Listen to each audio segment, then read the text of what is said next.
မင်္ဂလာပါဒီနေ့ကျွန်တော်ပြောချင်တာကတော့မိဘအများစုကစိတ်ဝင်စားတဲ့ကလေးရဲ့ပညာရေးလမ်းကြောင်းကြောင့်ဖြစ်ပါတယ်ကလေးရဲ့ပညာရေးလမ်းကြောင်းမှာဘယ်စာပွဲဖြေရမလဲ GED ဖြေရမှာလား GCE ဖြေရမှာလား OSSD ဖြေရမှာလားမြန်မာဆိုရစစ်တဲ့ Grade 12ကိုဖြေရမှာလားအဲ့ဒီမျိုးတွေအကုန်လုံးအတွက်အဖြစ်ပြမှာဖြစ်ပါတယ်တကယ်တမ်းကျတော့ GED ပဲဖြစ်ဖြစ် GCE ပဲဖြစ်ဖြစ် OSSD ပဲဖြစ်ဖြစ်မြန်မာ Grade 12ပဲဖြစ်ဖြစ်ဘယ်စာမွေးပဲဖြစ်နိုင်ငံခြားမှာတက်လို့ရပါတယ်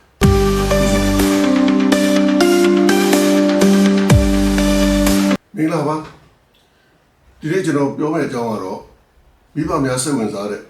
မိမိကလေးတွေအတွက်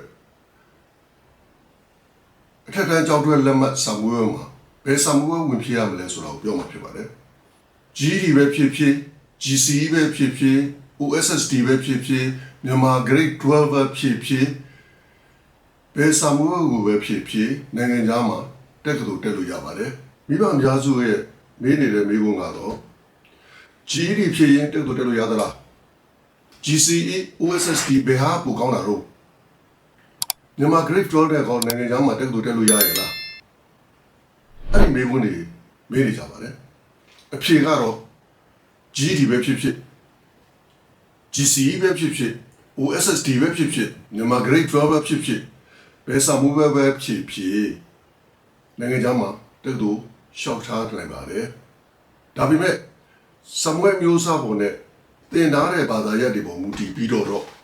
ရွေးချယ်လို့ရတဲ့ line တင်လို့ရတဲ့ပညာတွေကွာခြားတယ်အကြမ်းဖြင့်ပြောရမယ်ဆိုရင် GED မှာဘာသာရပ်၄ခုအောင်မြင်ရပါတယ် GCE မှာဘာသာရပ်၃ခုအောင်မြင်ရပါတယ် OSSD မှာ credit 30ပြည့်ဖို့လိုအပ်ပါတယ်မြန်မာ Grade 12မှာဘာသာရပ်6ခုအောင်မြင်ရပါတယ်အရေးကြီးတာကတော့မိဘတွေကဘယ်စာမူပဲဖြေကြမှာလဲဘယ်တက်လို့တက်ကြမှာလဲဆိုတာထက်ပိုအရေးကြီးတာကဘယ်နိုင်ငံမှာပညာသင်ရမယ်ဆိုတာကိုအရင်ဆုံးဖြတ်စဉ်းစားဖို့လိုအပ်ပါတယ်အဲ့ဒါကဘာဖြစ်လို့လဲဆိုတော့နိုင်ငံတစ်နိုင်ငံချင်းစီရဲ့တက်လို့ဝင်ခွင့်သတ်မှတ်ချက်တွေမတူပါဘူးနိုင်ငံတစ်နိုင်ငံချင်းစီကရလာတဲ့ဘွဲ့ဒီဂရီရဲ့နိုင်ငံတကာအဆင့်မှာမတူကြပါဘူးဝဲရပြီးတဲ့အခါမှာအလုတ်ကန်ခွင့်လန်းခြင်းလည်းမတူပါဘူးနိုင်ငံတကာနိုင်ငံကြီးရဲ့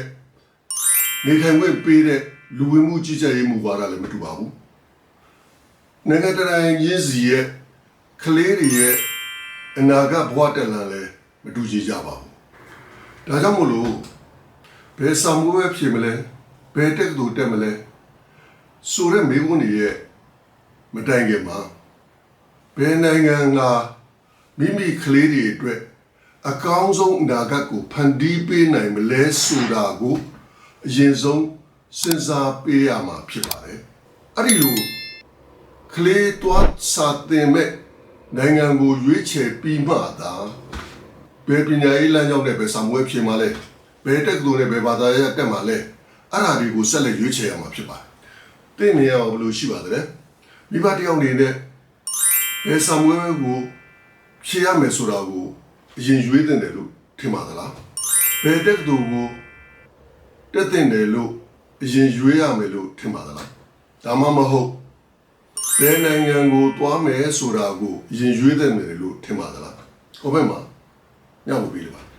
သင်ကလေးအတွက်ဂျာမနီနိုင်ငံပညာရေးလမ်းကြောင်းတက်သူဝင်ခွင့်ရွေးချယ်မှုနဲ့အနာဂတ်အလုပ်ကိုင်တွေအကြောင်းကိုသိချင်တယ်ဆိုရင် comment မှာဒါမှမဟုတ် message မှာဆွေးနွေးနေပါတယ်ဒါမှမဟုတ်ရင် ACOT မှာမေးမြန်းစုံစမ်းနေပါတယ်ကျေးဇူးအများကြီးတင်ပါ